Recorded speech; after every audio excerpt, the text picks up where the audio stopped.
نحمدہ و نصلی علی رسولہ الکریم، اما بعد، فاعوذ باللہ من الشیطان الرجیم، بسم اللہ الرحمن الرحیم۔ اللہ سبحانہ وتعالیٰ قرآن کریم میں ارشاد فرماتا ہے، خبردار جو اللہ کے ولی ہیں، نہ ان کو دنیا کا خوف ہے، نہ آخرت میں غمگین ہوں گے، وہ جو ایمان لائے اور تقوی اختیار کیا۔ آپ کے سامنے ولیوں کے سردار محبوب سبحانی حضور غوث اعظم رضی اللہ تعالیٰ عنہ کے حالات زندگی، واقعات اور تعلیمات کے مضامین جو مظہر جمال مصطفی سے لی گئے ہیں، تالیف ہے حضرت نصیر الدین ہاشمی قادری برکاتی کی۔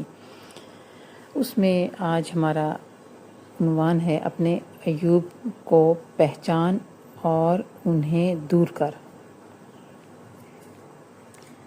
صاحبزادے، مجھ کو اپنا آئینہ بنا، مجھ کو اپنے قلب اور باطن کا آئینہ بنا، اپنے اعمال کا آئینہ بنا، میرے قریب آ۔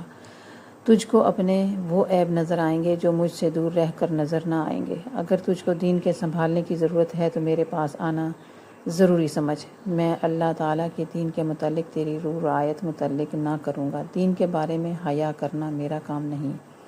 میں ایسے سخت ہاتھوں سے پرورش کیا گیا ہوں جو نہ منافق تھے نہ طالب حفظ۔ اپنی دنیا کو اپنے گھر میں چھوڑ اور میرے قریب آ، کیونکہ میں کھڑا ہوا ہوں آخرت کے دروازے پر۔ کھڑا ہو میرے پاس اور سن میری بات کو اور اس پر عمل کر، اس سے پہلے کہ عنقریب موت آ جائے۔ دار و مدار اللہ تعالیٰ کے خوف و خشیہ پر ہے۔ جب تجھ کو اس کا خوف نہ ہوگا تو نہ تیرے لیے دنیا میں امن ہے نہ آخرت میں۔ اللہ تعالیٰ کا خوف ہی اصل علم ہے۔ اسی لیے اللہ تبارک و تعالیٰ فرماتا ہے کہ اللہ تعالیٰ سے اہل علم ہی ڈرتے ہیں، یعنی اللہ سے نہیں ڈرتے مگر وہ علماء جو علم پر عمل کرنے والے اور کرتے ہیں، جو کچھ جانتے ہیں اور نہیں مانگتے اللہ تعالیٰ سے اپنے اعمال کی جزا، بلکہ چاہتے ہیں اس کی ذات کو اور اس کے قرب کو اور اس کی محبت کو اور اس کے حجاب سے خلاصی کو، اور چاہتے ہیں کہ دیدار حق کا دروازہ ان پر بند نہ کیا جائے۔ دنیا میں اور نہ آخرت میں، نہ ان کو رغبت ہے دنیا کی نہ آخرت کی اور نہ کسی مخلوق کی، وہ سوائے اللہ تعالیٰ کے کسی کو نہیں چاہتے۔ اہل اللہ کی مثال۔ اہل اللہ کے قلوب صاف ہوتے ہیں، پاک ہوتے ہیں، بھول جانے والے مخلوق کو یاد رکھنے والے، اللہ تعالیٰ کو بھول جانے والے، دنیا کو یاد رکھنے والے، آخرت کو بھول جانے والے، اس ناپائیدار کو جو تمہارے پاس ہے یاد رکھنے والے، اس پائیدار کو جو اللہ تبارک و تعالیٰ کے پاس ہے۔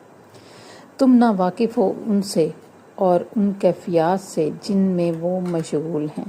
تم مشغول ہو اپنی دنیا میں، آخرت کو چھوڑ کر اپنے رب سے حیا کرنے کو چھوڑے ہوئے ہو۔ مومن بھائی کی نصیحت قبول کر اور اس کی مخالفت نہ کر کہ وہ تیری حالت دیکھتا ہے جو تو خود اپنے نہیں دیکھ سکتا۔ اسی لیے جناب رسول اللہ صلی اللہ علیہ وآلہ وسلم نے فرمایا کہ مومن آئینہ ہے مومن کا۔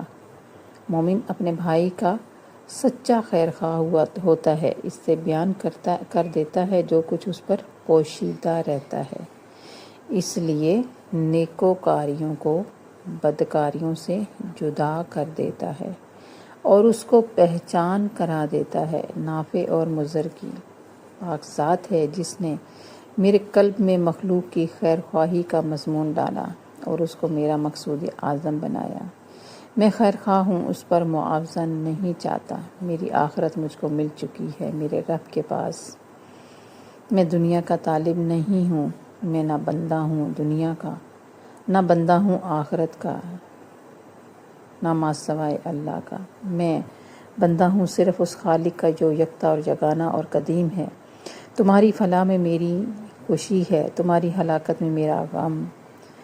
جب میں اپنے سچے مرید کا منہ دیکھتا ہوں جس نے میرے ہاتھ پر فلاح حاصل کی تو خوش ہو جاتا ہوں۔ افکار دنیا سے فارغ ہو۔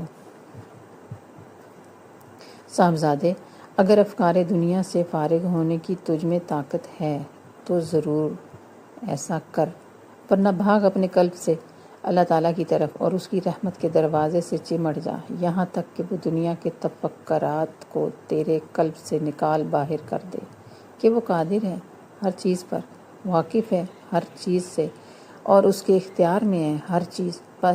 بس اس کے دروازے کو لازم پکڑ، اس سے سوال کر کے پاک کر دے تیرے قلب کو اپنے غیر سے، اور اس کو بھر دے ایمان اور اپنی معرفت، اپنے علم اور اپنے غنا سے، کہ مخلوق کی تجھ کو پرواہ نہ رہے۔ اس سے سوال کر کہ تجھ کو عطا فرمائے یقین، اور تیرے قلب کو اپنے ساتھ مانوس بنائے، تیرے اعضاء کو اپنی طاعت میں مشغول رکھے۔ سب کچھ اس سے مانگ، نہ کہ کسی دوسرے سے۔ اپنی جیسی مخلوق کے سامنے ذلیل مت بن، بلکہ سوال بھی اسی سے ہو، غیر سے نہ ہو، اور معاملہ بھی اسی سے ہو، اسی کے واسطے رہے، نہ غیر کے واسطے۔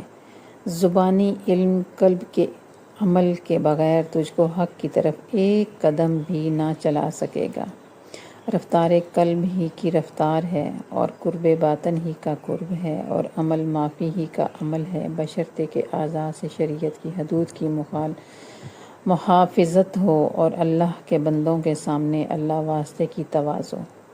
جس نے اپنے نفس کی منزلت سمجھی اس کی کوئی منزلت نہیں، جس نے اعمال مخلوق کے لیے کیے اس کا کوئی عمل نہیں۔ اعمال خلوتوں ہی میں ہوتے ہیں، جلوتوں میں نہیں ہوتے، بجز فرائض کے کہ ان کا ظاہر ہونا ضروری ہے۔ یہ سلسلہ بھی جاری و ساری ہے، اگلے ویلاگ میں ملتے ہیں۔